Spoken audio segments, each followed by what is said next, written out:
Olá, seja muito bem-vindo ao canal de Fé em Fé. Esta é a primeira parte da série A Lei e a Graça. Nós estaremos fazendo aqui um vídeo introdutório para começar a iniciar o assunto.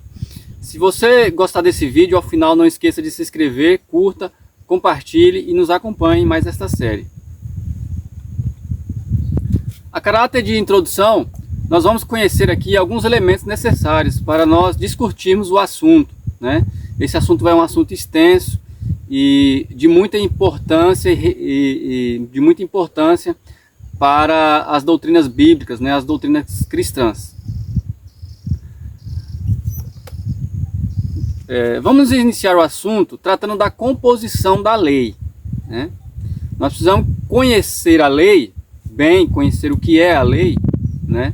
Para saber fazer essa distinção. O que é a lei? O que é a graça? Né? Nós precisamos conhecer bem a lei. Primeiro, a localização. Em que posição se encontra na Bíblia a lei, a qual é mencionada no Novo Testamento? Essa lei que é mencionada no Novo Testamento, ela se encontra nos 5 primeiros livros da Bíblia, mais propriamente a partir do livro do Êxodo, né? A partir do livro do Êxodo, ali é considerado o regime da lei, né? Quando é feita a aliança de Deus com o povo de Israel, né? Então a Bíblia fica na parte da Bíblia, nos 5 primeiros livros, onde é conhecido também como Pentateuco ou Torá, né? Então essa é a posição da lei nos livros das Escrituras, da Bíblia. O conteúdo, né? Qual que é o conteúdo da lei, né? Como que são os códigos? A lei é composta, dentro dos seus códigos existem leis morais, né? Essas leis morais, nós podemos caracterizar elas também como leis universais. O que é uma lei universal? É uma lei que ela tem vigência sobre todos os homens, em todos os lugares e em todos os tempos, né? São leis que vêm à existência a partir do momento que existe um Deus cônscio, moral, santo, justo. A partir do momento que existe o Deus Todo-Poderoso e a sua vontade é boa, é justa, existem essas leis universais, que são regidas pelo fato da existência de Deus. O fato de Deus existir traz à existência essas leis. Nós chamamos de leis universais, né? Que provém da boa vontade de Deus. Então, lá existem leis morais. Essas leis, nós vamos depois dar detalhes sobre elas. Existem também, dentro da lei, né? A lei contém também leis cerimoniais. Essas leis cerimoniais estão ligadas à antiga aliança, né? E ao sacerdócio levítico, né? Do que dependia a antiga aliança, o antigo pacto, concerto, né? Essa é a palavra que nós vamos usar aqui. Nós não vamos usar testamento. A palavra testamento, ela não traz o sentido exato, né, da antiga aliança. A aliança é o quê? Um contrato, um compromisso, né? Um pacto, uma aliança, né? Então, o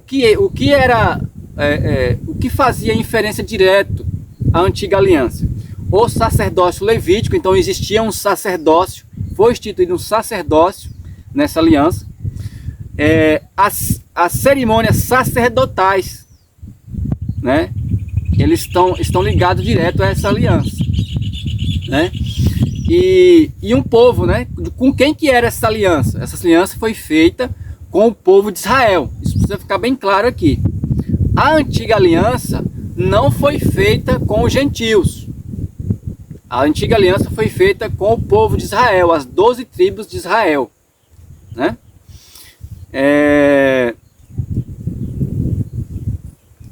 A lei também contém profecias, né?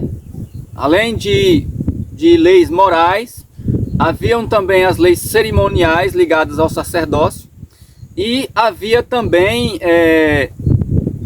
essas leis universais. Também há uma aliança, né? Dentro da lei está imbuído uma aliança, contém uma aliança com o povo de Israel. E nós temos que falar aqui também que existem leis exclusivas. O que são leis exclusivas? Se tratando de antiga aliança, leis exclusivas são mandamentos que Deus deu exclusivamente para Israel guardar, né? São leis que Deus deu com objetivo para a nação de Israel, né? O alvo era eles. Isso que nós chamamos de leis exclusivas, né?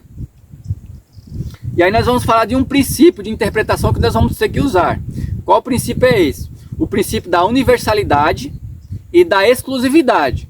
Universalidade são aquelas leis que abrangem todos os leis, profecias e tudo mais, que abrangem todos os povos, em todos os tempos e em todos os lugares. Exclusividade, leis exclusivas aqui, são leis que foram dadas, por exemplo, exclusivamente a um grupo. Por exemplo, o povo de Israel. Ou exclusivamente a uma pessoa, né? Ou uma lei exclusiva para um determinado tempo. Nós temos que, quando nós estivermos lendo os textos bíblicos, nós temos que adotar esse princípio muitas vezes, né?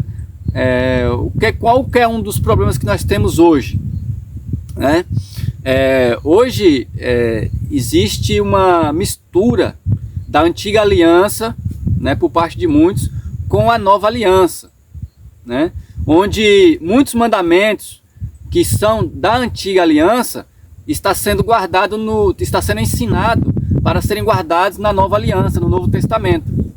Então, muitas pessoas podem, ao invés de ter feito um compromisso só com o Senhor Jesus Cristo, uma aliança com Ele, né, ou apesar de ter feito isso, de ter feito o compromisso com uma aliança, está guardando duas alianças, né, carregando um fardo pesado, né? Imagine aí você que já é convidado por um compromisso a carregar uma mochila nas costas e agora está carregando duas. O peso é dobrado, né? Nós precisamos estar atentos para isso aí. Nós também precisamos, então a composição da lei era composta de quê? Leis morais, leis cerimoniais. A lei também é composta de profecias e uma aliança, a antiga aliança. Também nós vamos destacar aqui o que nós precisamos conhecer também, o movimento da circuncisão. Nós precisamos conhecer o movimento da circuncisão. Quem é o movimento da circuncisão? Conforme a antiga aliança feita com o povo de Israel, né? Isso vem de Abraão, né? Começa com Abraão e é mantido na antiga aliança. Todo aquele que quisesse fazer parte do povo de Israel, né? Primeiro o natural da terra, né? Para aquele natural da terra nascido em Israel, para ele adentrar a aliança, fazer parte da aliança, o que tinha que ser feito? Ele tinha que ser circuncidado ao 8º dia, né? Era um corte que era feito no prepúcio do órgão do masculino, né? Até hoje é feita a circuncisão. Então todo menino ao 8º dia tinha que ser circuncidado. Todo estrangeiro que não era de Israel, que quisesse fazer parte da aliança, da antiga aliança, ele teria que ser circuncidado e passar a guardar todos os mandamentos que constam na lei. Então, aí daí começa a circuncisão. A circuncisão, ela permanece, né, até os dias do Novo Testamento. E o que é propriamente o movimento da circuncisão? No início da igreja, a grande maioria dos convertidos, dos discípulos, eram israelitas, eram judeus, né? Então, aí havia, dentro desse movimento da circuncisão, dois grupos mais importantes que nós vamos destacar. Os crentes, aqueles que creram no Evangelho, no Senhor Jesus Cristo, e uma maioria que não creu, né? Esse primeiro grupo, né, nós vamos mencionar pouco, porque ele não deu tanto trabalho, né? O grupo que nós vamos mais chamar a atenção é o segundo grupo, aqueles que não creram, né? Então aqueles israelitas que não creram, que não aceitaram ao Messias, ao Senhor Jesus Cristo, além de não aceitar o Evangelho, eles passaram a perseguir todos aqueles que iam para o Evangelho, que se convertiam, né? Tanto judeus como convertidos, como os gregos, né? Os gentios. Então esse é o movimento da circuncisão. O que o movimento da circuncisão pregava? Que de início, né? Nós vamos ver que alguns crentes ali, dos judeus que tinham crido, eles não tinham plenitude do conhecimento da graça, eles não estavam tão cientes ali da graça, né? E aí alguns queriam que além da nova aliança com o Senhor Jesus Cristo, impor, né, muitos mandamentos da antiga aliança ligados ao sacerdócio levítico.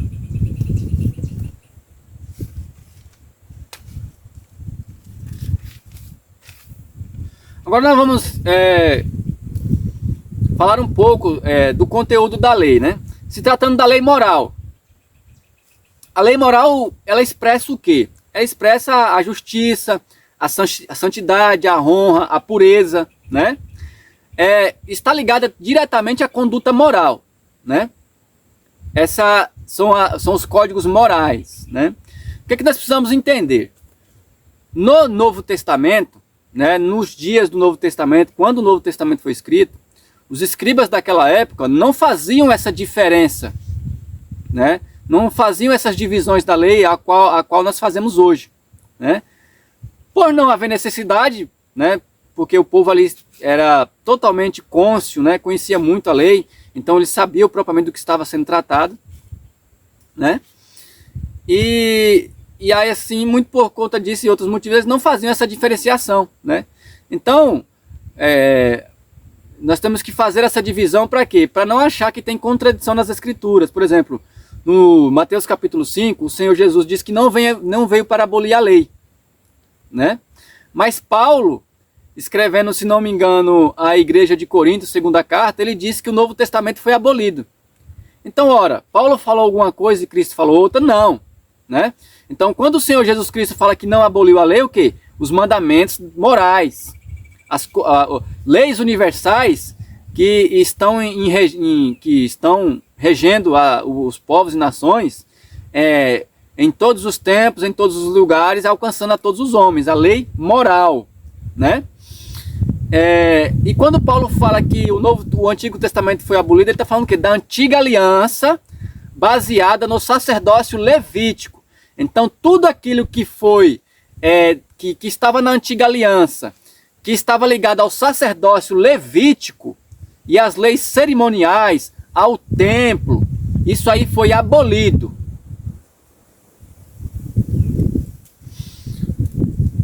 Cerimônias, né? As leis cerimoniais, o que elas expressam? Elas estão ligadas ao sacerdócio levítico, estão ligadas ao tabernáculo do deserto, ao templo, né? Ao altar de sacrifício, estão ligadas às festas, faziam parte da antiga aliança, festa do tabernáculo, Páscoa, Pentecoste.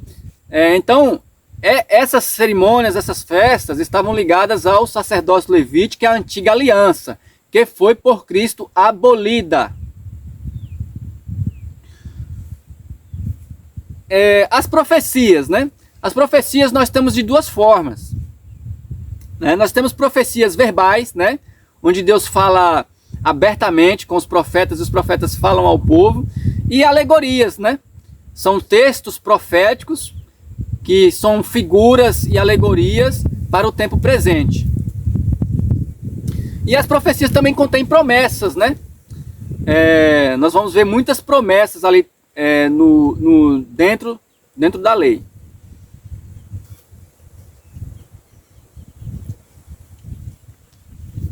As leis universais, né? Nós vamos aqui dar do que elas tratam propriamente. Já foi dito aqui, eu já falei que elas tratam de mandamentos que são para serem cumpridos e serem recebidos em todos os tempos, desde a criação, em todos os lugares, por todos os homens. Um exemplo, a idolatria, ela é condenável em todos os tempos, né?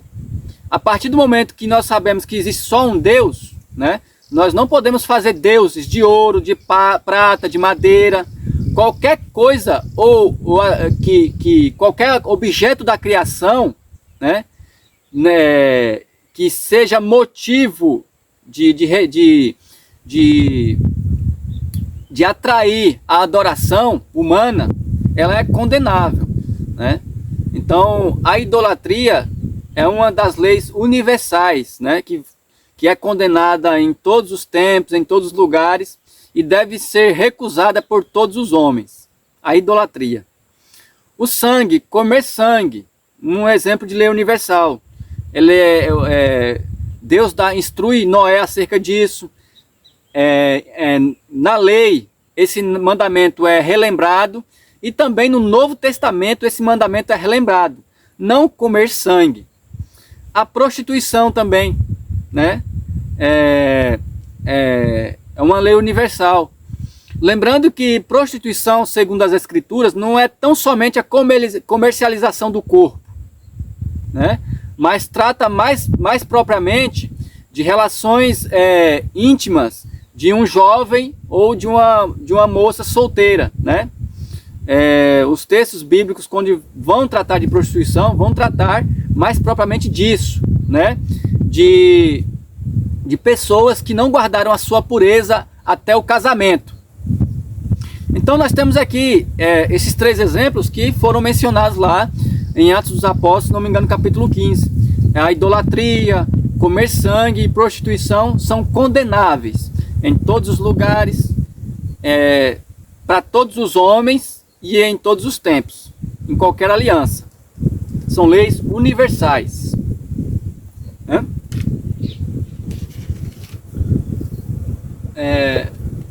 O que nós precisamos entender também? Primeiro, a base da lei, né? Existem 2 mandamentos da lei que são a base de toda a lei. Quais são esses mandamentos? Né? Eles estão lá em Deuteronômio, capítulo de número 6, verso 4, verso 5, e no Deuteronômio 11, verso 1, que é: amarás ao Senhor teu Deus de todo o teu coração, com todas as tuas forças e com toda a tua alma. Com todo o teu coração, com toda a tua alma e de todas as tuas forças, né? Amarás ao Senhor teu Deus. Então, amar a Deus é uma das bases, é o primeiro mandamento, que é a base da lei. O segundo, semelhante, é amarás ao teu próximo como a ti mesmo. Então, quem guarda esses 2 mandamentos, guarda toda a lei. Né? Quem guarda esses mandamentos. Quem viola um mandamento desse, está violando toda a lei.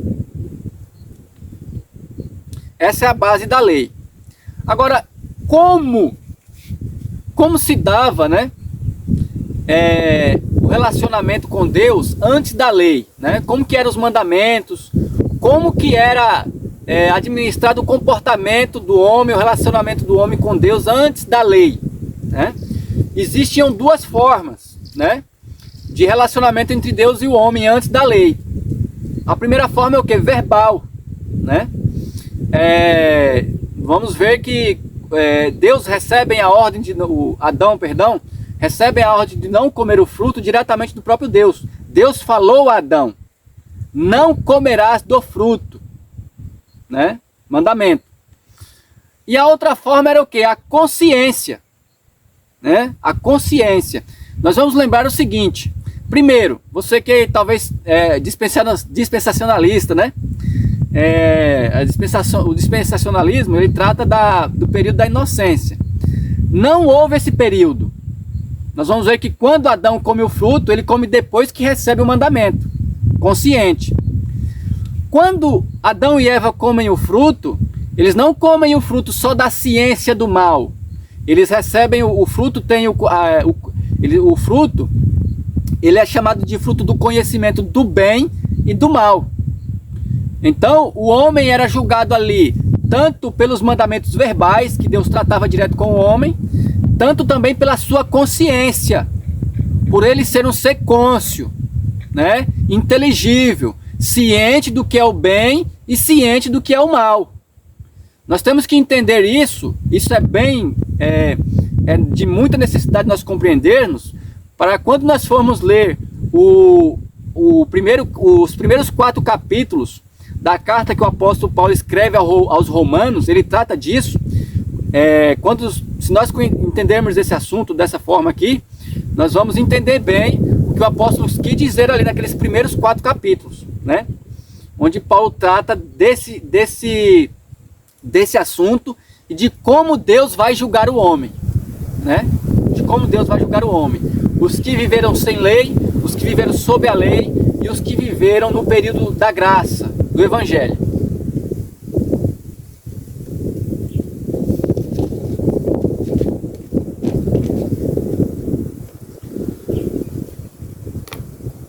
Bom, esse foi um vídeo introdutório. Espero que você nos acompanhe nessa série, onde nós estaremos tratando com minúcias, né, a respeito das diferenças que existem entre a lei e a graça, né? Hoje em dia especula-se muito sobre essas questões. Dízimo é lícito no Novo Testamento? O sábado nós devemos guardar? Todas essas questões nós estaremos tratando aqui nessa série, né, a fim de ajudar a você a ter bom discernimento, né, do que de fato é a nova aliança, do que de fato é a graça de Deus por nosso Senhor Jesus Cristo. Para ao invés de você não guardar uma aliança só que foi feita lá no Calvário, de repente você pode estar aí guardando 2 ou 3 ou talvez 4 alianças, né? Nós vamos ver que a Bíblia condena, né, os mandamentos que são dos homens, né, as tradições, né, e várias outras heresias que sobrecarregavam o povo já no início do Novo Testamento. Então nos acompanhe nessa série, deixe o seu comentário, se porventura for do seu agrado, pode fazer perguntas, né, se o tempo assim nos permitir e for necessário, nós estaremos respondendo dentro do possível. Espero que você nos acompanhe nessa série. Se você gostou desse conteúdo, não esqueça de se inscrever, curta e compartilhe. E vem para Cristo.